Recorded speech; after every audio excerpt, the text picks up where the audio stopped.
1943 সালের 6ই মে সকালে বার্লিন থেকে প্রায় 60 মাইল উত্তরে অবস্থিত রেকলিন লাউয়ার ড্রম এ আউস্ট এডগার পিটারসন 7 নম্বর হ্যাঙ্গারের ছায়ায় হাত ভাঁজ করে দাঁড়িয়েছিলেন।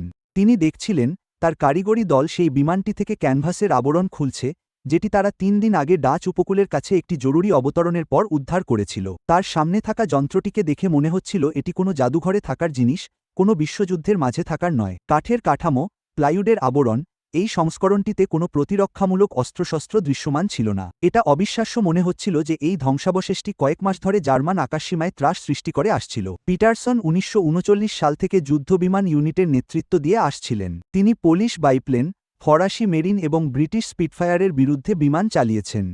তিনি বিমানের নির্মাণশৈলী, কার্যক্ষমতার সীমা এবং আকাশযুদ্ধের মৌলিক পদার্থবিদ্যা বুঝতেন। তার জানা সবকিছুই তাকে বলছিল যে কাঠ এখন সেকেলে। বিমান চালনার ভবিষ্যৎ হল অ্যালুমিনিয়ামের সংকর ধাতু দিয়ে তৈরি চাপযুক্ত আবরণ মনোক্স, যা উচ্চ গতি এবং যুদ্ধের চাপ সামলাতে সক্ষম। জার্মানি বিমান উৎপাদনের জন্য উন্নত ধাতুবিদ্যা এবং নিখুঁত উৎপাদন পদ্ধতির উন্নয়নে বিপুল সম্পদ বিনিয়োগ করেছিল। মেসমিট BF-1009, ফাউল উলফ 190, জেটচালিত এমি 262, যার পরীক্ষামূলক উড্ডয়ন শুরু হচ্ছিল, এগুলো সবই ছিল আধুনিক বিমান প্রকৌশলের চূড়ান্ত নিদর্শন। তবুও এই কাঠের তৈরি ব্রিটিশ বিমান এইচটি হ্যাভাল্যান্ড মস্কিটো 1 বছরেরও বেশি সময় ধরে লুফটভাফারকে বোকা বানিয়ে আসছিল।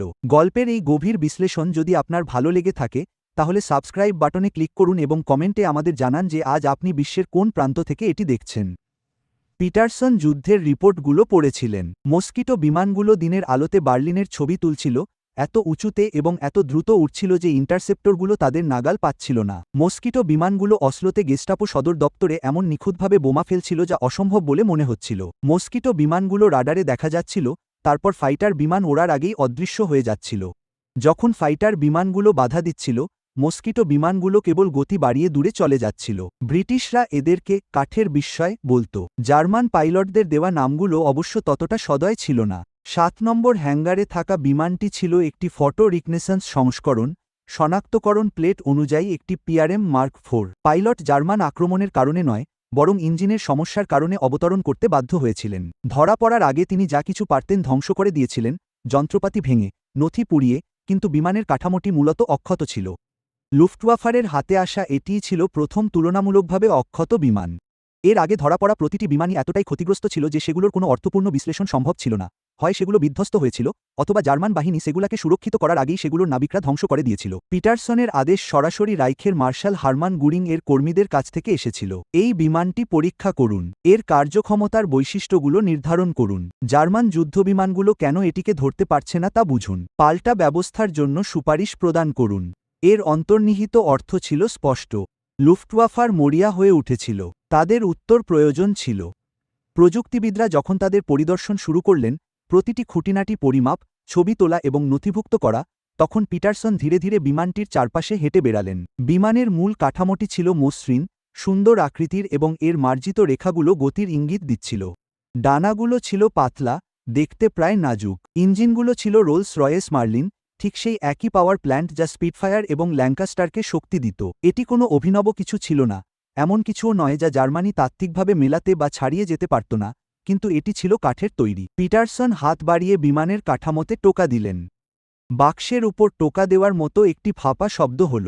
তিনি তার পুরো কর্মজীবনে ধাতব যুদ্ধবিমান চালিয়েছেন। ধাতু মানেই শক্তি, স্থায়িত্ব, আধুনিকতা, আর কাঠ মানেই বাইপ্লেন, যার অর্থ মহাযুদ্ধ, যার অর্থ অপ্রচলিত হয়ে যাওয়া। এই মানসিক দ্বন্দ্ব ছিল গভীর। কিভাবে এই কাঠের যন্ত্রটি লুফটভাফার সেরা ধাতব যুদ্ধবিমানগুলোকেও ছাড়িয়ে যেতে পারে? এই প্রশ্নের উত্তর শীঘ্রই পাওয়া যাবে, যা জার্মান বিমান চালনার মতবাদকে তার ভিত্তি থেকে নাড়িয়ে দেবে। ডি হাভল্যান্ড মশা বিমানটির জন্ম হয়েছিল হতাশা এবং গতানুগতিকতার বাইরের চিন্তাভাবনা থেকে, এমন এক মুহূর্তে যখন ব্রিটেন উভয়েরই প্রয়োজন ছিল। 1938 সালে, যখন ইউরোপের আকাশে যুদ্ধের মেঘ ঘনিয়ে আসছিল, ব্রিটিশ বিমান মন্ত্রণালয় ভারী বোমারু বিমান এবং যুদ্ধবিমানের উপর মনোযোগ দিচ্ছিল। প্রচলিত মতবাদ বোমারু বিমানের জন্য প্রতিরক্ষামূলক বর্ম, টারেট, গানার, আর্মার প্লেটিং এর উপর জোর দিত, যা ওজন বাড়িয়ে গতি এবং উচ্চতায় উড্ডয়নের ক্ষমতা কমিয়ে দিত। ডি হ্যাভল্যান্ড এয়ারক্রাফট কোম্পানির প্রতিষ্ঠাতা জেফ্রি ডি হ্যাভল্যান্ডের একটি ভিন্ন দৃষ্টিভঙ্গি ছিল। ডি হ্যাভল্যান্ড একটি বৈপ্লবিক প্রস্তাব দিয়েছিলেন। এমন একটি বোমারু বিমান যা এতটাই দ্রুতগামী হবে যে এর কোনো আত্মরক্ষামূলক কামানের প্রয়োজন হবে না। এমন একটি বোমারু বিমান যা যুদ্ধবিমানকে গুলি করে হারানোর পরিবর্তে গতিবেগে হারাতে পারবে। এমন একটি বোমারু বিমান যা প্রধানত কাঠ দিয়ে তৈরি হবে এবং এতে ব্রিটেন আসবাবপত্র শিল্প ও বনজ সম্পদ ব্যবহার করা হবে। চরম দুষ্প্রাপ্য অ্যালুমিনিয়ামের জন্য প্রতিযোগিতা করার প্রয়োজন হবে না। এই প্রস্তাবটি বারবার প্রত্যাখ্যাত হয়েছিল। বিমান মন্ত্রণালয় স্টার্লিং ও হ্যালিফ্যাক্সের মতো ভারী বোমারু বিমান চেয়েছিল। তারা স্পিটফায়ার ও হারিকেনের মতো যুদ্ধবিমান চেয়েছিল। তারা এমন একজন নকশাকারীর কাছ থেকে একটি নিরস্ত্র কাঠের বিমান চায়নি, যিনি আধুনিক বিমান চালনার ধারাকে উপেক্ষা করছেন বলে মনে হচ্ছিল। ডি হ্যাভল্যান্ড হাল ছাড়েননি। তিনি 1910 সাল থেকে বিমান তৈরি করে আসছিলেন। তার কোম্পানি টাইগার মথ থেকে শুরু করে রেসার ও পরিবহন বিমান পর্যন্ত সবকিছুই তৈরি করেছে। তিনি কাঠের নির্মাণশৈলী সম্পর্কে গভীরভাবে জানতেন। আরও গুরুত্বপূর্ণ বিষয় হল, তিনি বুঝতে পেরেছিলেন যে ব্রিটেন কৌশলগত পরিস্থিতির জন্য সৃজনশীল সমাধানের প্রয়োজন। অ্যালুমিনিয়াম উৎপাদন ছিল সীমিত, দক্ষ ধাতুশ্রমিকের অভাব ছিল, কিন্তু ব্রিটেনে প্রচুর কাঠ এবং একটি বিশাল আসবাবপত্র শিল্প ছিল, যেখানে সূক্ষ্ম কাঠের কাজে অভিজ্ঞ কারিগররা ছিলেন। যেসব কারখানায় ধাতব বিমান তৈরি করা যেত না, সেখানে এমন কর্মীদের দিয়ে কাঠের বিমান তৈরি করা যেত, যাদের অন্য বিমান প্রকল্পের জন্য ছেড়ে দেওয়া যেত না। 1938 সালের নভেম্বরে ডি হ্যাভলিন বিমান মন্ত্রণালয়ে একটি আনুষ্ঠানিক প্রস্তাব জমা দেন। এর বৈশিষ্ট্যগুলো অসম্ভব বলে মনে হয়েছিল। দুটি মার্লিন ইঞ্জিন দ্বারা চালিত 15,000 ফুট উচ্চতায় ঘণ্টায় 400 মাইল গতিতে উড়তে সক্ষম একটি বোমারু বিমান, যার পাল্লা 1500 মাইল, যা 1000 পাউন্ড বোমা বহন করতে পারবে এবং কোনো প্রতিরক্ষামূলক অস্ত্রের প্রয়োজন হবে না, কারণ এটি এতটাই দ্রুতগামী হবে যে একে আটকানো সম্ভব হবে না। প্রস্তাবটি প্রত্যাখ্যান করা হয়েছিল। বিমান মন্ত্রণালয় এটিকে অবাস্তব বলে আখ্যা দেয়। ডি হ্যাভলিন 1939 সাল জুড়ে তার এই ধারণার পক্ষে কথা বলতে থাকেন। সেপ্টেম্বরে যুদ্ধ শুরু হয়। ব্লিচ শুরু হয়। ব্রিটেনে প্রতি রাতে বোমা বর্ষণ হচ্ছিল এবং আরএফ এর যেকোনো বিমানের খুব প্রয়োজন ছিল। অবশেষে 1939 সালের ডিসেম্বরে বিমান মন্ত্রণালয় অনিচ্ছা সত্ত্বেও একটি মাত্র প্রোটোটাইপের অনুমোদন দেয়। তারা এই ধারণায় বিশ্বাস করত না, কিন্তু তারা ডি হ্যাভলিনকে তার নিজের কোম্পানির খরচে নিজেকে ভুল প্রমাণ করার সুযোগ দিতে রাজি ছিল। প্রোটোটাইপটি হার্টফোর্ডশায়ারের একটি অধিগ্রহণ করা কান্ট্রি হাউস, সবুরি হলে রূপ নেয়, যেখানে ডি হ্যাভলান মূল কারখানা থেকে দূরে একটি ডিজাইন টিম স্থাপন করে। প্রধান ডিজাইনার আর ই বিশপ ইঞ্জিনিয়ারিং কাজের নেতৃত্ব দেন। চ্যালেঞ্জটি ছিল বিশাল। এমন একটি বিমান তৈরি করা যা বোমা বহন করার পাশাপাশি ফাইটার বিমানের পারফরমেন্সের সমান বা তার চেয়েও ভালো হবে, এবং এর জন্য এমন একটি নির্মাণ সামগ্রী ব্যবহার করা যা বেশিরভাগ বিমান প্রকৌশলী সেকেলে বলে মনে করেন। এর সমাধান ছিল অসাধারণ উন্নত মানের স্তরিত কাঠের নির্মাণ শৈলী। ফিউজলেজটি পোর্ট এবং স্টারবোর্ড, এই দুই ভাগে তৈরি করা হবে, যার প্রতিটি আঠা দিয়ে জোড়া লাগানো কাঠের একাধিক স্তর থেকে খোদাই করে ও আকার দিয়ে তৈরি করা হবে। ভেতরের পৃষ্ঠের জন্য বার্চ প্লাইউড, কোরের জন্য ইকুয়েডোরিয়ান বুলসা কাঠ, যা ন্যূনতম ওজনে পুরুত্ব প্রদান করে। বাইরের আবরণের জন্য আরও বার্চ প্লাইউড। পুরো স্যান্ডউইচটিকে তাপ ও চাপের অধীনে বিশাল কংক্রিটের ছাঁচে আকার দেওয়া হয়েছিল, যা মসৃণ, শক্তিশালী এবং বায়ুগতিবিদ্যাসম্মত খোলস তৈরি করে।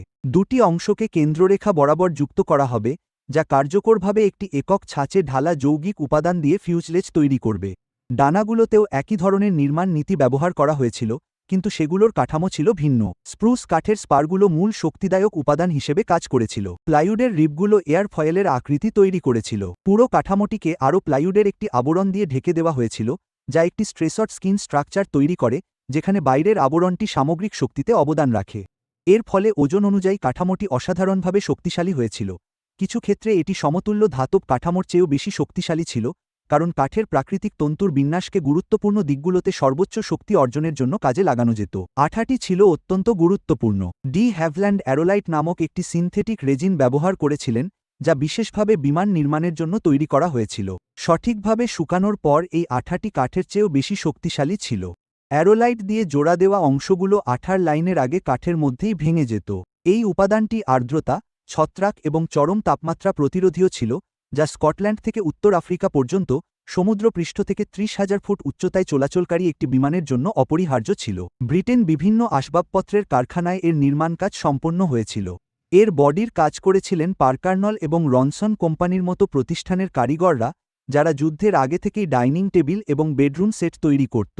এই কারিগররা কয়েক দশক ধরে অর্জিত নিখুঁত কাঠের কাজের দক্ষতা নিয়ে এসেছিলেন। তারা জটিল বক্ররেখা তৈরি করতে নিখুঁত জোর তৈরি করতে এবং ইঞ্চির সহস্রাংশ পর্যন্ত সূক্ষ্ম সহনশীলতার সাথে পৃষ্ঠতলকে মসৃণ করতে পারত।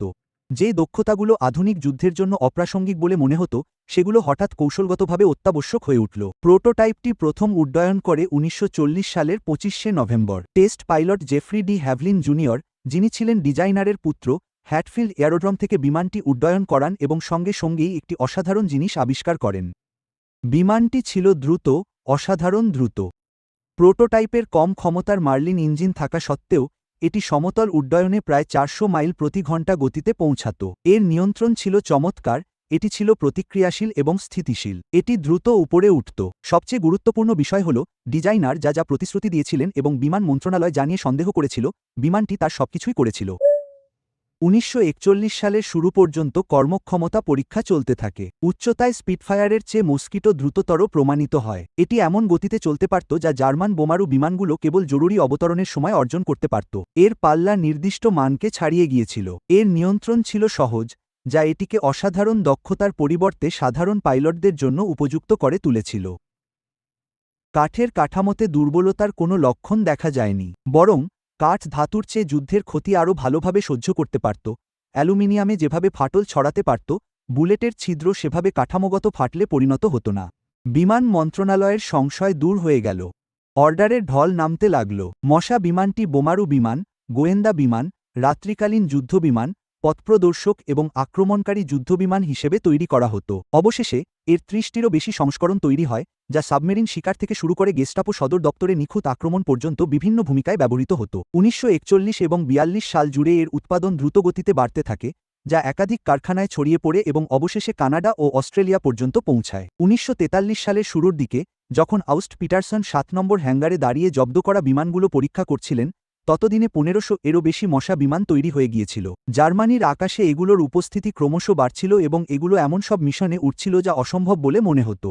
এগুলো এমন উচ্চতা এবং গতি থেকে লক্ষ্যবস্তুর ছবি তুলত, যা সেগুলাকে আটকানো প্রায় অসম্ভব করে তুলত।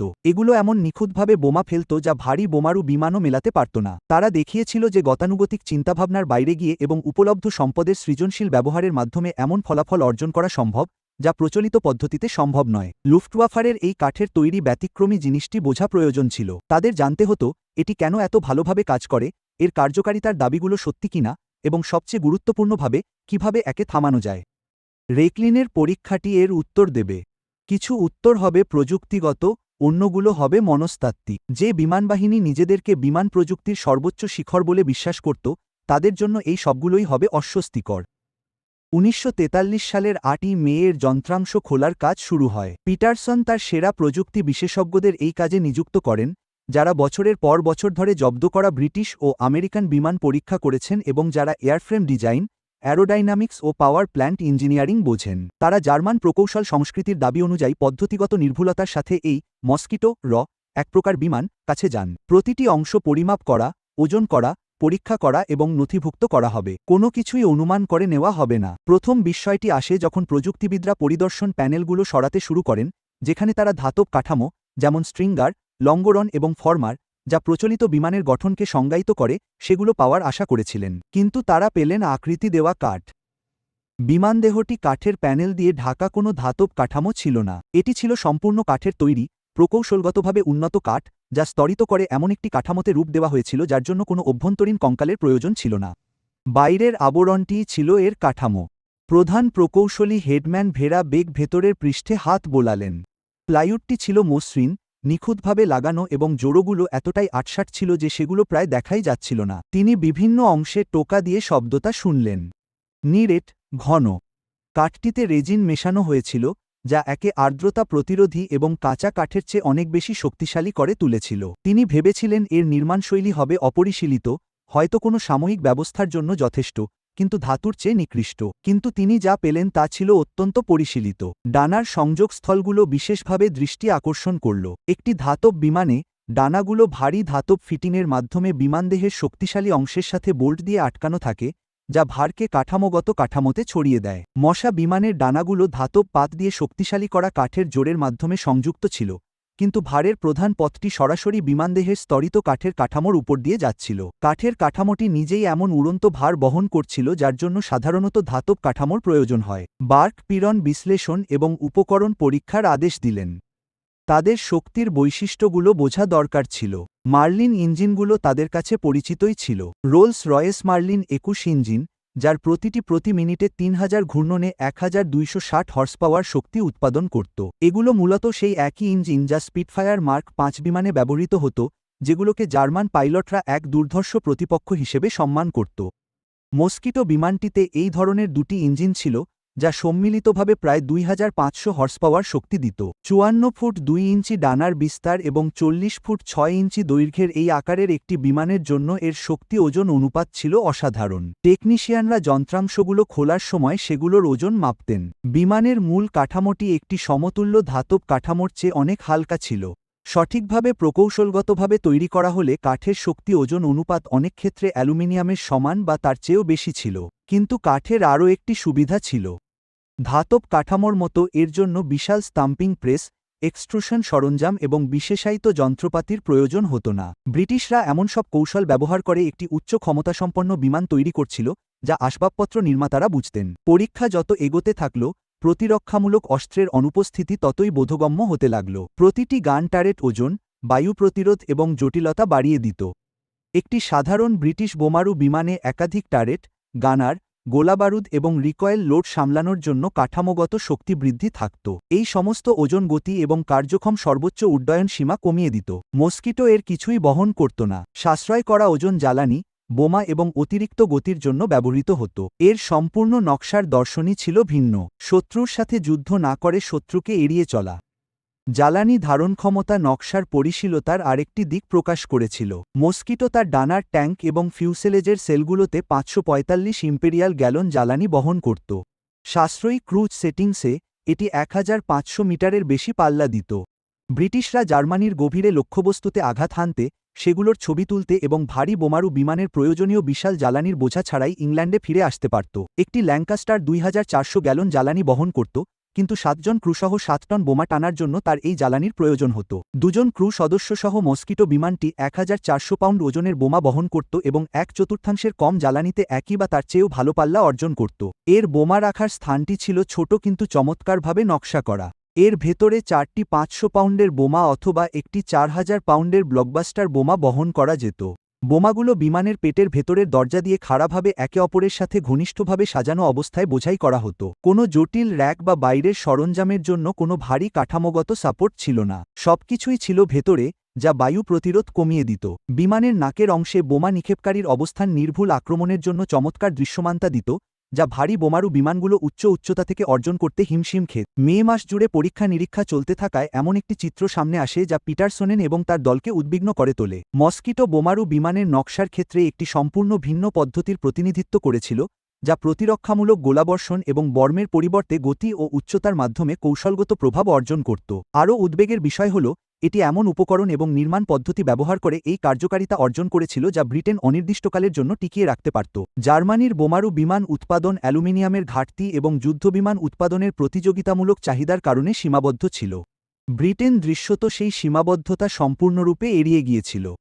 ধরা পড়া মশাটি উঠতে পারছিল না। পাইলটটি ধরার আগেই ইঞ্জিনগুলো বিকল করে দিয়েছিল। কিন্তু বিমানবাহিনীর কাছে এর কার্যক্ষমতার দাবি যাচাই করার অন্যান্য উপায় ছিল। গোয়েন্দা প্রতিবেদন, যুদ্ধকালীন সংঘর্ষের তথ্য এবং গাণিতিক বিশ্লেষণের মাধ্যমে বিমানটি কী করতে সক্ষম ছিল তা পুনর্গঠন করা যেত। পিটারসন গত ১৮ মাসে মশার কার্যক্রম সম্পর্কে উপলব্ধ প্রতিটি তথ্য সংগ্রহ করার জন্য একটি দল গঠন করেন। ধরা পড়া পিয়ার মার্ক ৪ এর মতো গোয়েন্দা সংস্করণগুলো বিশেষভাবে সমস্যাজনক ছিল। এই বিমানগুলো জার্মান অধিকৃত অঞ্চল এবং স্বয়ং রাইখের উপর দিয়ে আলোকচিত্র তোলার মিশনে উড়ত, এত উঁচুতে এবং এত দ্রুত গতিতে যে এদের বাধা দেওয়া প্রায় অসম্ভব ছিল। প্রথম নথিভুক্ত মিশনটি ছিল ১৯৪১ সালের সেপ্টেম্বরে, যখন একটি মশা ফ্রান্সে লক্ষ্যবস্তুর ছবি তুলেছিল। বিমানটি প্রায় ৩০,০০০ ফুট বেশি উচ্চতায় উড়েছিল, যা বেশিরভাগ জার্মান যুদ্ধবিমানের পক্ষে কার্যকরভাবে ওড়া সম্ভব ছিল না এবং সেই উচ্চতায় এর গতি ছিল ঘণ্টায় ৩৫০ মাইলেরও বেশি। যুদ্ধবিমান কমান্ডের নথি থেকে কয়েক ডজনবার বাধা দেওয়ার চেষ্টার কথা জানা যায়। এর ধরনটি ছিল ধারাবাহিক। রাডার একটি ধেয়ে আসা লক্ষ্যবস্তু শনাক্ত করত। যুদ্ধবিমানগুলো দ্রুত উড়ে গিয়ে উচ্চতায় পৌঁছানোর জন্য প্রাণপণ চেষ্টা করত। তারা কার্যক্ষম উচ্চতায় পৌঁছানোর আগেই মশাটি তার লক্ষ্যবস্তুর ছবি তুলে ফেলত এবং দ্রুত গতিতে দূরে চলে যেত। আদর্শ পরিস্থিতিতে BF-1009G সম্ভবত ৩০,০০০ ফুট উচ্চতায় ঘণ্টায় ৩৭০ মাইল গতিতে পৌঁছাতে পারত, কিন্তু এর গতি বাড়াতে সময় লাগত এবং মস্কিটো বিমানটির আগে থেকেই গতির সুবিধা ছিল। ধাওয়াকারী যুদ্ধবিমানগুলো দেখল যে তারা এমন এক লক্ষ্যবস্তুকে তাড়া করছে যা ক্রমশ দূরে সরে যাচ্ছে। ১৯৪২ সালের ৬ই ডিসেম্বর মস্কিটো বিমানগুলো দিনের আলোতে বার্লিনের ছবি তুলেছিল। এই দুঃসাহস ছিল অসাধারণ। রাইখ রাজধানীর উপর দিয়ে উড়ে গিয়ে সরকারি ভবন ও শিল্প স্থাপনার ছবি তোলা এবং তারপর কার্যকর কোনো প্রতিরোধ ব্যবস্থা সংগঠিত হওয়ার আগেই পালিয়ে যাওয়া।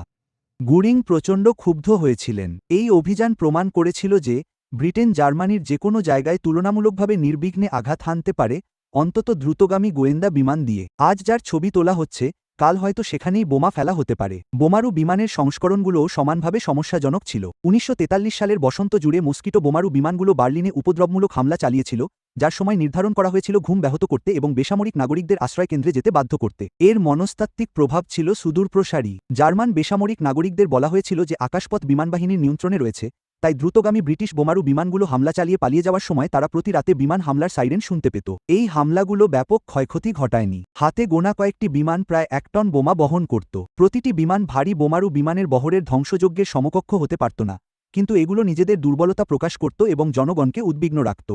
আরও উদ্বেগের বিষয় ছিল সুনির্দিষ্ট হামলাগুলো। ১৯৪৩ সালের ৩০শে জানুয়ারি গুরিংয়ের একটি নির্ধারিত দিনের বেলার ভাষণের সময় মশা বার্লিনে হামলা চালায়, যার ফলে তিনি সম্প্রচার স্থগিত করতে বাধ্য হন। ১৯৪২ সালের ৩০শে সেপ্টেম্বর নরওয়ের অসলোতে গেস্টাপো সদর দপ্তরে মশা অসাধারণ নির্ভুলতার সাথে হামলা চালায়, যা জার্মান নথি ধ্বংস করে দেয় এবং নরওয়েজীয় বেসামরিক হতাহতের সংখ্যা কমিয়ে আনে। এগুলো সন্ত্রাসী হামলা বা এলাকাভিত্তিক বোমাবর্ষণ ছিল না। এগুলো ছিল ব্যাপক সংখ্যক বিমানের পরিবর্তে গতি এবং নির্ভুলতা ব্যবহার করে চালানো সুনির্দিষ্ট হামলা। পিটারসন অভিজ্ঞ যুদ্ধবিমান চালকদের কাছ থেকে পাওয়া যুদ্ধের প্রতিবেদনগুলো পর্যালোচনা করেছিলেন। ভিপি স্পারডান থেকে একটি BF-1009G বিমান চালনাকারী ওবেলোটেন্ট হান্স মির ১৯৪৩ সালের ১৪ই ফেব্রুয়ারি একটি মশা বিমানের মুখোমুখি হয়েছিলেন। তিনি সেটিকে আক্রমণ করার জন্য ২৮,০০০ ফুট উচ্চতায় উঠেছিলেন, যেখানে তার বিমানটি প্রায় তার কর্মক্ষমতার শেষ সীমায় পৌঁছে গিয়েছিল। মশা বিমানটি ইতোমধ্যে ৩২,০০০ ফুট উচ্চতায় ছিল। মিয়া তার ইঞ্জিনকে জরুরি শক্তিতে চালিত করে উচ্চতার ব্যবধান কিছুটা কমিয়ে আনেন, কিন্তু মশা বিমানটি কেবল আরও গতি বাড়িয়ে দেয়। মিয়ার যুদ্ধকালীন প্রতিবেদনটি ছিল স্পষ্ট।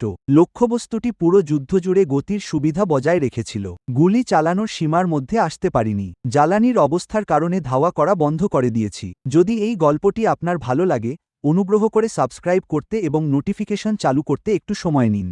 এটি তাকে এই ধরনের গভীর বিষয়বস্তু তৈরি চালিয়ে যেতে সাহায্য করে। আরেকজন পাইলট, মেজর জোসেফ প্রিলার, যিনি লুফটভাফারের অন্যতম অভিজ্ঞ ফাইটার লিডার ছিলেন, তিনি ১৯৪৩ সালের মার্চ মাসে একটি মূল্যায়ন লিখেছিলেন। প্রিলার ফ্রান্সে অবস্থিত একটি অভিজাত ইউনিট, জাগ জেসুয়াদা ২৬ এর কমান্ডে ছিলেন। তার ফাইটার বিমানগুলো চ্যানেল পার হওয়ার সময় নিয়মিত মশা বিমানের মুখোমুখি হতো। তার মূল্যায়নটি ছিল মারাত্মক। ব্রিটিশ মশা বোমারু ও গোয়েন্দা বিমান একটি গুরুতর হুমকি, যা বর্তমান যুদ্ধবিমান কৌশল দিয়ে কার্যকরভাবে মোকাবেলা করা যায় না।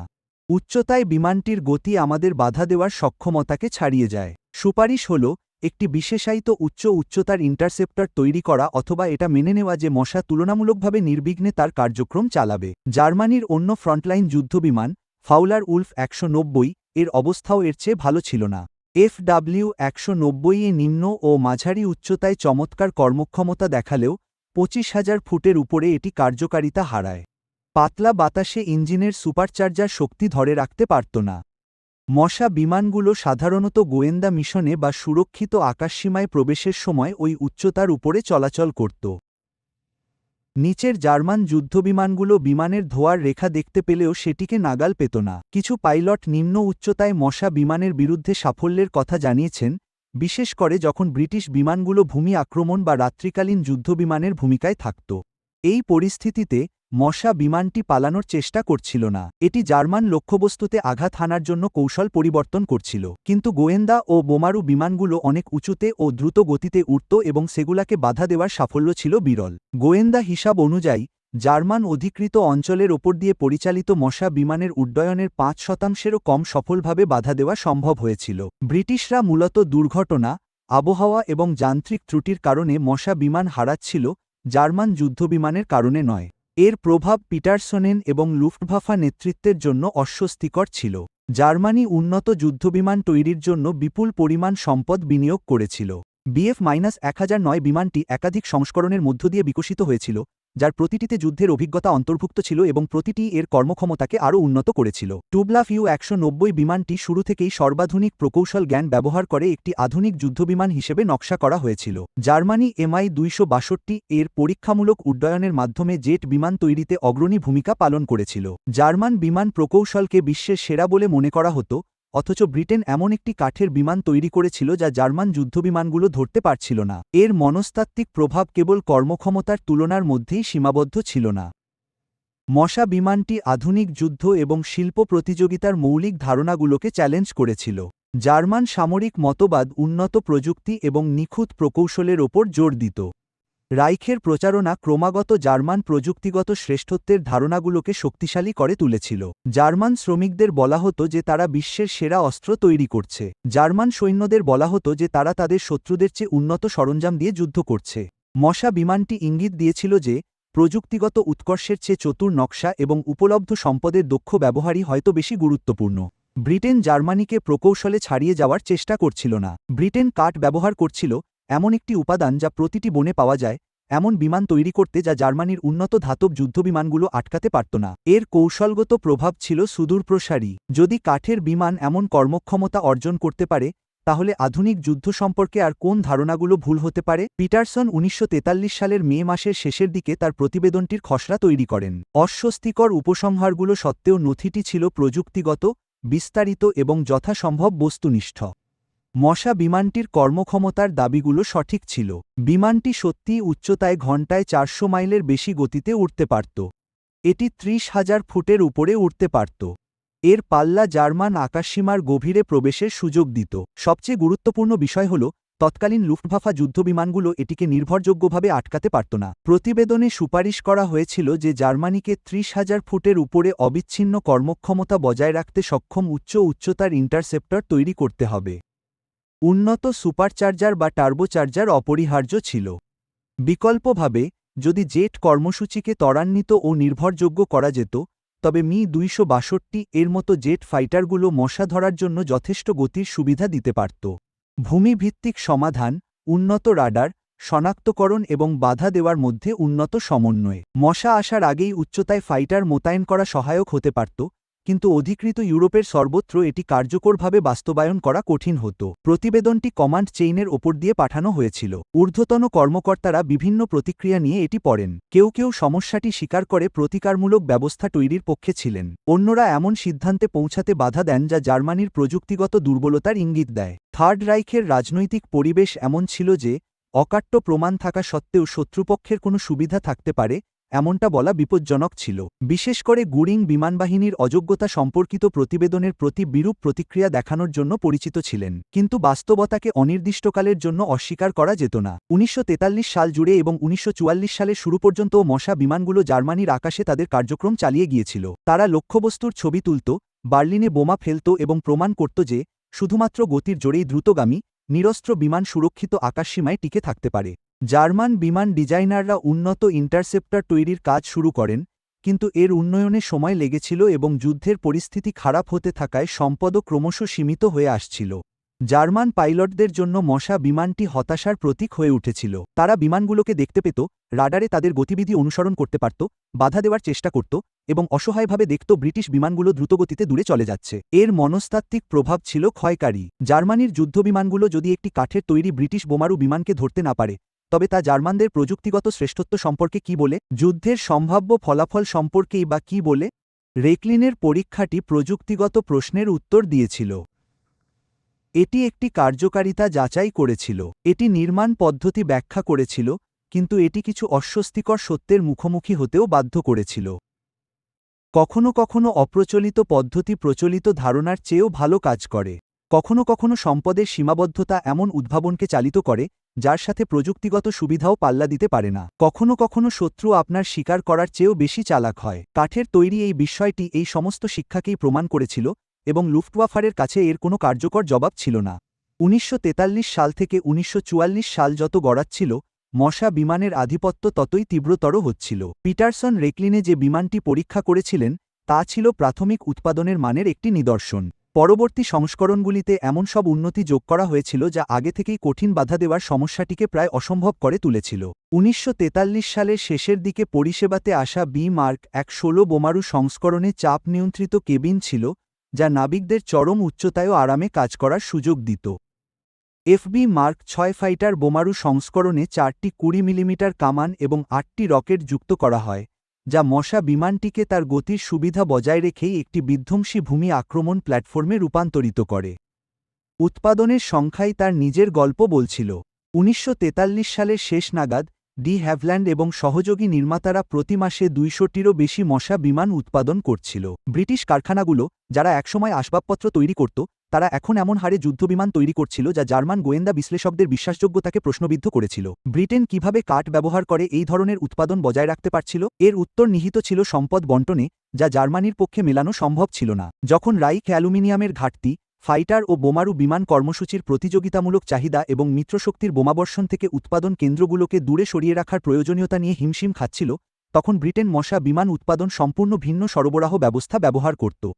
কাঠ আসত কানাডার বন থেকে, যা ইউবটের হুমকি সত্ত্বেও আটলান্টিক মহাসাগর পাড়ি দিয়ে পাঠানো হতো। মূল উপাদান বুলসারুড আসত ইকুয়েডর থেকে, যা এমন সরবরাহ পথের মাধ্যমে পরিবহন করা হতো যা জার্মান সাবমেরিনগুলো কার্যকরভাবে আটকাতে পারত না। ব্রিটিশ আসবাবপত্রের কারখানাগুলোতে এমন কারিগরদের নিয়োগ করা হতো যাদের দক্ষতা ধাতব বিমান উৎপাদনের জন্য অপ্রাসঙ্গিক হলেও মশা বিমান নির্মাণের জন্য পুরোপুরি উপযুক্ত ছিল।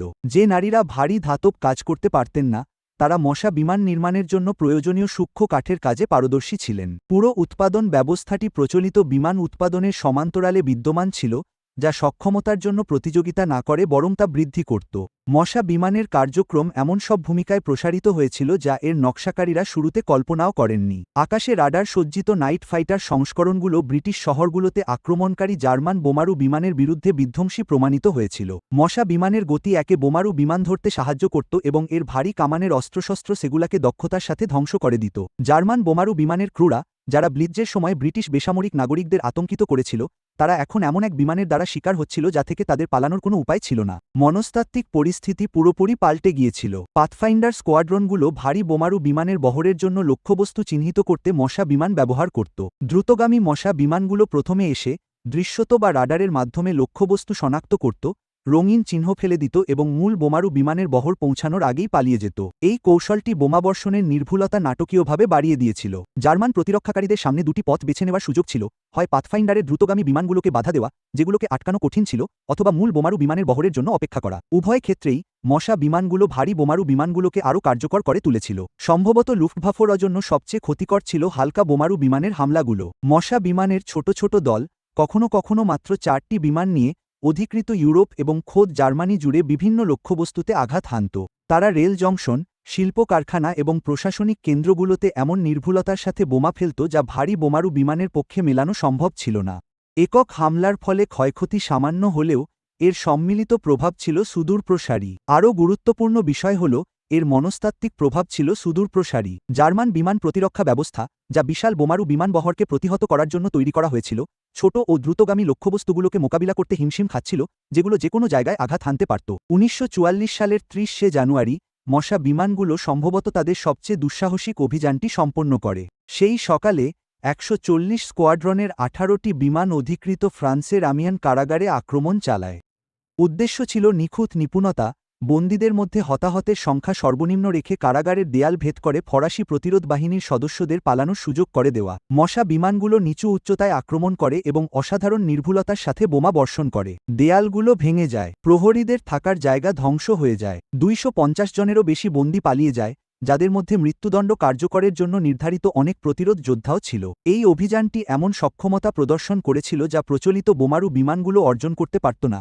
একই অভিযানে নির্ভুলতা, গতি এবং দুঃসাহসের সমন্বয়। জার্মান যুদ্ধবিমানের উন্নয়ন এর প্রতিক্রিয়া জানাতে হিমশিম খাচ্ছিল। ফাউলার উলফ TAR 152, যা আংশিকভাবে উচ্চতার হুমকি মোকাবেলার জন্য ডিজাইন করা হয়েছিল, তা 1944 সালের শেষের আগে কার্যক্ষম পরিষেবাতে আসেনি এবং এর উৎপাদন সংখ্যাও কম ছিল।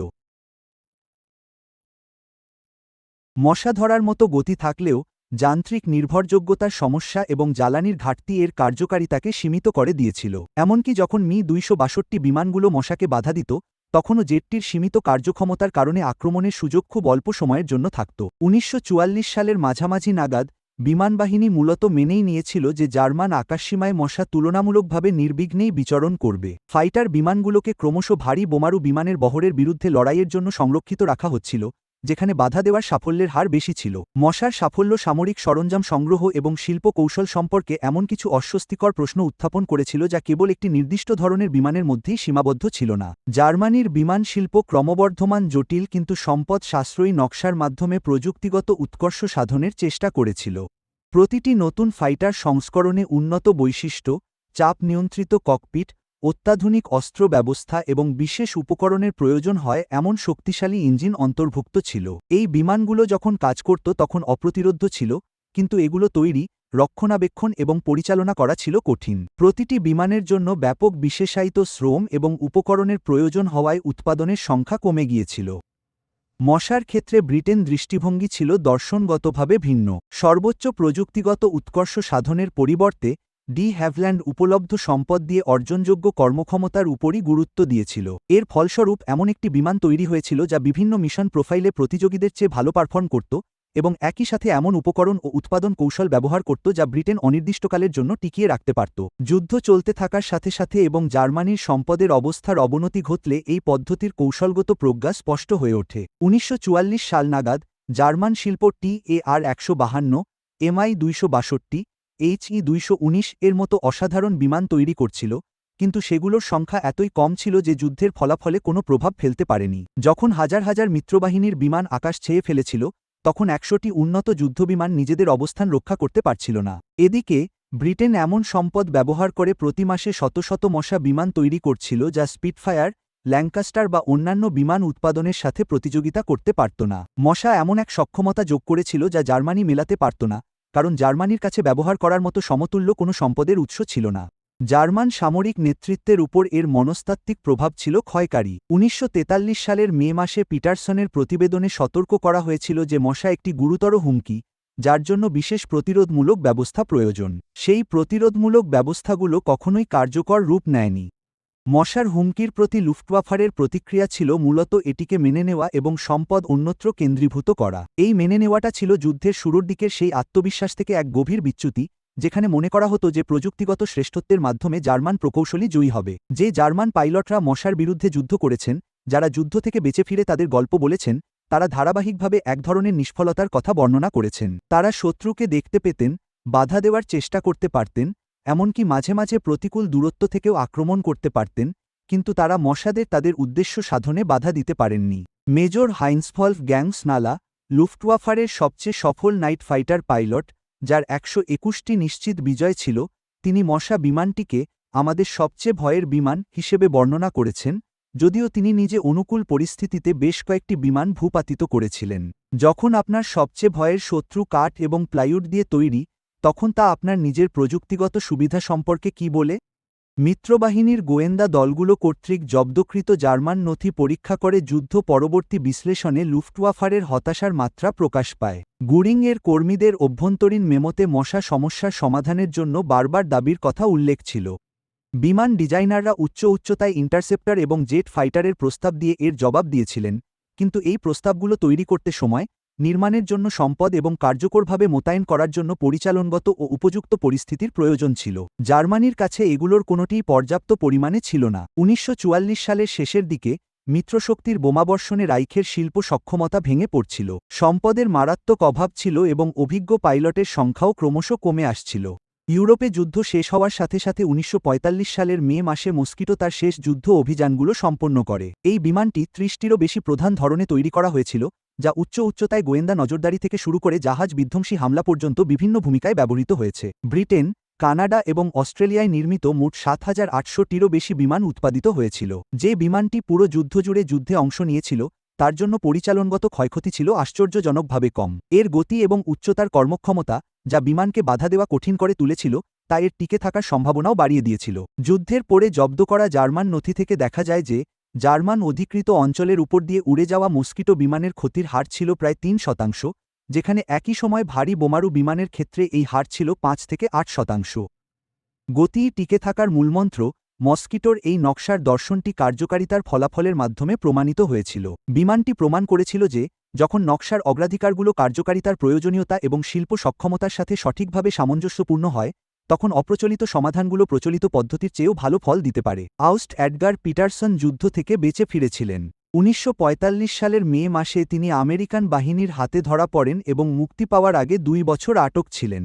যুদ্ধ পরবর্তী সাক্ষাৎকারে তিনি রেফলিনে মশা সংক্রান্ত পরীক্ষাটি সম্পর্কে অকপটে কথা বলেছিলেন। তিনি স্বীকার করেছিলেন যে বিমানটি বিমান প্রকৌশল এবং আধুনিক যুদ্ধ সম্পর্কে তার ধারণাগুলোকে চ্যালেঞ্জ করেছিল। তিনি মেনে নিয়েছিলেন যে মশার হুমকি মোকাবেলায় জার্মানির প্রতিক্রিয়া ছিল অপর্যাপ্ত, যা সম্পদের সীমাবদ্ধতা, পরস্পর বিরোধী অগ্রাধিকার এবং শত্রুপক্ষ যে কিছু ক্ষেত্রে সত্যিই উন্নত কিছু তৈরি করে থাকতে পারে, এই বিষয়টি স্বীকার করতে প্রাতিষ্ঠানিক অনীহার কারণে বাধাগ্রস্ত হয়েছিল। ডেভল্যান্ড মস্কিটো ১৯৫০-এর দশক পর্যন্ত বিভিন্ন বিমান বাহিনীতে ব্যবহৃত হয়েছিল। রয়্যাল এয়ারফোর্স ১৯৫৫ সালের ডিসেম্বরে তাদের সর্বশেষ সক্রিয় মস্কিটো বিমানগুলোকে অবসরে পাঠায়। বিমানটি ১৪ বছর ধরে পরিষেবা দিয়েছিল, যা এমন একটি নকশার জন্য এক অসাধারণ দীর্ঘায়ু, যাকে সমালোচকরা উড্ডয়নের আগেই সেকেলে বলে উড়িয়ে দিয়েছিলেন। বেশ কয়েকটি বিমান বাহিনী ১৯৬০-এর দশক পর্যন্ত বিশেষ কাজের জন্য মস্কিটো বিমান ব্যবহার অব্যাহত রেখেছিল। ইসরায়েলি বিমান বাহিনী ১৯৪৮ সালের আরব ইসরায়েল যুদ্ধের সময় মস্কিটো বিমান উড়িয়েছিল। ডমিনিকান প্রজাতন্ত্র ১৯৫০-এর দশকের মাঝামাঝি পর্যন্ত এগুলো ব্যবহার করেছিল। বিমানটির মৌলিক দৃঢ়তা এবং কর্মক্ষমতার দীর্ঘস্থায়িত্ব ডি হ্যাভলিনের অপ্রচলিত পদ্ধতিকে যথার্থ প্রমাণ করেছিল। উৎপাদন খরচ, পরিচালনগত কার্যকারিতা এবং কৌশলগত প্রভাবের নিরিখে মস্কিটো নিয়ে গবেষণা করা আধুনিক বিমান ইতিহাসবিদরা এটিকে দ্বিতীয় বিশ্বযুদ্ধের অন্যতম সফল বিমান নকশা হিসেবে ধারাবাহিকভাবে চিহ্নিত করেন। একটি ল্যাঙ্কাস্টার বোমারু বিমান তৈরির খরচের প্রায় অর্ধেক খরচে এই বিমানটি তৈরি করা হয়েছিল। এটি এমন সব মিশনে অংশ নিয়েছিল যা ল্যাঙ্কাস্টার করতে পারত না এবং অনেক বেশি হারে টিকেছিল। এটি প্রমাণ করেছিল যে সহজলভ্য সম্পদ ব্যবহার করে সৃজনশীল প্রকৌশলের মাধ্যমে এমন ফলাফল অর্জন করা সম্ভব, যা নিছক প্রযুক্তিগত উন্নয়নের মাধ্যমে অর্জন করা যায় না। যুদ্ধোত্তর বিমান নকশার উপর মশা বিমানের প্রভাব ছিল সূক্ষ্ম কিন্তু তাৎপর্যপূর্ণ। বিমানটি প্রমাণ করেছিল যে বহুমুখী ভূমিকার সক্ষমতার প্রকৃত মূল্য রয়েছে। একটি একক বিমান কাঠামো যা কার্যকরভাবে গোয়েন্দা নজরদারি, বোমাবর্ষণ, রাত্রিকালীন যুদ্ধ, স্থল আক্রমণ এবং জাহাজ বিধ্বংসী ভূমিকায় কাজ করতে পারত, তা রসদ সরবরাহ এবং প্রশিক্ষণকে সহজ করে দিয়েছিল। পরবর্তীকালে আমেরিকান বিমানবাহিনীতে ব্যবহৃত F-4 ফ্যান্টম বা ইউরোপীয় বিমানবাহিনীতে ব্যবহৃত টর্নেডোর মতো বহুমুখী ভূমিকার বিমানগুলো ধারণাগতভাবে মশা বিমানের পরিচালনগত নমনীয়তার কাছে ঋণী ছিল। আরও গুরুত্বপূর্ণ বিষয় হল, মশা বিমান এই নীতিকে বৈধতা দিয়েছিল যে নকশার সিদ্ধান্ত প্রযুক্তিগত ফ্যাশনের পরিবর্তে পরিচালনগত প্রয়োজনীয়তার দ্বারা চালিত হওয়া উচিত। এমন এক যুগে যখন সম্পূর্ণ ধাতব কাঠামোকে আধুনিক এবং উন্নত বলে মনে করা হতো, তখন ডি হ্যাভালান কার্ড বেছে নিয়েছিলেন কারণ এটি তার উদ্দেশ্য পূরণে আরও ভালোভাবে সাহায্য করেছিল। এই সিদ্ধান্তটি ছিল বাস্তবসম্মত, আদর্শগত নয়। এর ফলস্বরূপ এমন একটি বিমান তৈরি হয়েছিল যা তার উদ্দিষ্ট ভূমিকাগুলোতে চমৎকারভাবে কাজ করেছিল এবং এমন সব ভূমিকার সাথেও সফলভাবে খাপ খাইয়ে নিয়েছিল যা প্রাথমিকভাবে কল্পনাও করা হয়নি। লুফটভাফার যে পাইলটরা মশা বিমানের মুখোমুখি হয়েছিলেন, তাদের জন্য এই বিমানটি যুদ্ধ সম্পর্কে তাদের উপলব্ধিতে একটি যুগান্তকারী পরিবর্তন এনেছিল। সংঘাতের শুরুতে জার্মান পাইলটরা বিশ্বাস করতেন যে তাদের সরঞ্জাম এবং প্রশিক্ষণ তাদেরকে নির্ণায়ক সুবিধা দিয়েছে। এমন শত্রুদের মুখোমুখি হওয়া, যাদের ধরা যেত না, গুলি করে নামানো যেত না, বা যাদের অভিযান সম্পূর্ণ করা থেকে আটকানো যেত না, তা সেই আত্মবিশ্বাসকে ক্ষয় করে দিয়েছিল। এই মনস্তাত্ত্বিক পরিবর্তনের পেছনে মশাটিই একমাত্র কারণ ছিল না। মিত্রশক্তির সংখ্যাগত শ্রেষ্ঠত্ব, তাদের উন্নত কৌশল এবং জার্মানির ক্রমাবনতিশীল পরিস্থিতি সবই এতে অবদান রেখেছিল, কিন্তু প্রযুক্তিগত ধারণা যে ভুল হতে পারে, এটি ছিল তার এক বিশেষভাবে দৃশ্যমান প্রতীক। ১৯৪৩ সালের মে মাসে রেকলিনে পরীক্ষিত ধরা পড়া মশাটি যুদ্ধের শেষ পর্যন্ত জার্মানদের হাতেই ছিল। অবশেষে ব্রিটিশ বাহিনী এটিকে উদ্ধার করে যুক্তরাজ্যে ফিরিয়ে নিয়ে আসে। বিশ্বজুড়ে বিভিন্ন জাদুঘরে আজও বেশ কয়েকটি মশা টিকে আছে। ইংল্যান্ডের ডি হ্যাভল্যান্ড এয়ারক্রাফট মিউজিয়াম সেই প্রোটোটাইপটি সংরক্ষণ করে রেখেছে, যেটি 1940 সালের নভেম্বরে প্রথম উড্ডয়ন করেছিল। রয়্যাল এয়ার ফোর্স মিউজিয়াম এর একাধিক সংস্করণ প্রদর্শন করে। কানাডিয়ান ওয়ারপ্লেন হেরিটেজ মিউজিয়াম একটি উড়ন্ত নমুনা পরিচালনা করে। এই সংরক্ষিত বিমানগুলো আধুনিক দর্শকদের সেই নির্মাণ কৌশলগুলো পরীক্ষা করার সুযোগ করে দেয়, যা 8 দশক আগে জার্মান প্রকৌশলীদের হতবাক করে দিয়েছিল। আজ একটি মশা বিমানের পাশে দাঁড়ালে আপনি এর কাঠামোতে টোকা দিয়ে সেই ফাঁপা শব্দটি শুনতে পাবেন, ঠিক যেমনটা পিটারসনের হ্যাঙ্গার 7 শুনেছিলেন। আপনি এর কাঠের কাঠামো, মার্জিত রেখা, ছোট আকারের বোমা রাখার জায়গা এবং প্রতিরক্ষামূলক অস্ত্রের অনুপস্থিতি দেখতে পাবেন। বিমানটিকে দেখতে প্রতারণামূলকভাবে সরল মনে হয়। এই সরলতা ছিল ইচ্ছাকৃত, যা ছিল সতর্ক নকশার ফল, যেখানে প্রযুক্তিগত জটিলতার চেয়ে ব্যবহারিক কার্যকারিতাকে অগ্রাধিকার দেওয়া হয়েছিল। মশা বিমানের গল্প এবং লুফটভাফারের উপর এর প্রভাব, সামরিক সংস্থাগুলো কিভাবে অপ্রত্যাশিত চ্যালেঞ্জের মোকাবিলা করে তার একটি কেস স্টাডি হিসেবে আজও প্রাসঙ্গিক। যখন আপনার অনুমান ভুল প্রমাণিত হয়, যখন শত্রু এমন সব পদ্ধতি ব্যবহার করে সফল হয় যা আপনি সেকেলে বলে বাতিল করে দিয়েছিলেন, তখন খাপ খাইয়ে নেওয়ার জন্য প্রয়োজন বুদ্ধিবৃত্তিক সততা এবং প্রাতিষ্ঠানিক নমনীয়তা। লুফটভাফারের কাছে এর কোনোটিই অপর্যাপ্ত পরিমাণে ছিল না। তারা সমস্যাটি চিহ্নিত করেছিল, এর প্রভাবও বুঝেছিল, কিন্তু কার্যকরভাবে খাপ খাইয়ে নিতে পারেনি কারণ তাদের সমগ্র শিল্প ও মতাদর্শগত কাঠামো ভিন্ন ভিন্ন পন্থা অবলম্বনে প্রতিশ্রুতিবদ্ধ ছিল। 1943 সালের মে মাসের সেই সকালে, যখন পিটারসনের প্রযুক্তিবিদদের ধরাপড়া মশা বিমানটি উন্মোচন করতে দেখেছিলেন, তখন তিনি কেবল শত্রুপক্ষের সরঞ্জাম পরীক্ষা করার চেয়েও বেশি কিছু প্রত্যক্ষ করেছিলেন। তিনি অনুমান ও বাস্তবতার সংঘাত প্রত্যক্ষ করলেন, তার অভিজ্ঞতা যা সত্য বলে মনে করত এবং প্রমাণ যা সত্যি বলে প্রমাণ করেছিল, তার মধ্যেকার সংঘাত। তার সামনে থাকা কাঠের বিমানটির কাজ করার কথা ছিল না। আধুনিক বিমান চালনা সম্পর্কে তার যা কিছু জানা ছিল, তা বলত যে ধাতু শ্রেষ্ঠ, প্রতিরক্ষামূলক বর্ম অপরিহার্য, এবং বোমারু বিমানকে টিকে থাকার জন্য বর্ম ও বন্দুকধারী প্রয়োজন। কিন্তু মশা বিমানটি চমৎকারভাবে কাজ করেছিল। এটি কাজ করেছিল কারণ এর নকশাকারীরা ভিন্ন প্রশ্ন করেছিল, ভিন্ন অনুমান করেছিল এবং ভিন্ন অগ্রাধিকারের জন্য সর্বোত্তম ব্যবস্থা গ্রহণ করেছিল। এটি কাজ করেছিল কারণ ব্রিটেন কৌশলগত পরিস্থিতি এমন সৃজনশীল সমাধানের দাবি করেছিল যা গতানুগতিক চিন্তাভাবনা দিতে পারত না। এটি কাজ করেছিল কারণ প্রচলিত জ্ঞান যা বলুক না কেন, কখনো কখনো অপ্রচলিত উত্তরই সঠিক উত্তর হয়। লুফটভাফার মশা বিমানটিকে পরীক্ষা করেছিল, এর সক্ষমতা বুঝেছিল, এর কার্যকারিতা স্বীকার করেছিল, এবং তারপর এটিকে প্রতিহত করতে অক্ষম প্রমাণিত হয়েছিল। এই অক্ষমতা কোনো ব্যক্তিগত ব্যর্থতার প্রতিফলন ছিল না, বরং এটি ছিল শিল্প, কৌশলগত এবং প্রাতিষ্ঠানিক এমন পদ্ধতিগত সীমাবদ্ধতার প্রতিফলন যা জার্মানি অতিক্রম করতে পারেনি। কাঠের এই বিস্ময়টি অধরা থেকে গেল, জার্মান প্রকৌশলীদের দক্ষতার অভাব বা জার্মান পাইলটদের সাহসের অভাবের কারণে নয়, বরং জার্মানি এমন একটি পন্থা অবলম্বন করেছিল যা ব্রিটেন তৈরি করা জিনিসের সাথে খাপ খাওয়াতে পারেনি। 8 দশক পরেও সেই শিক্ষা আজও টিকে আছে। প্রযুক্তিগত উৎকর্ষতা সাফল্যের নিশ্চয়তা দেয় না।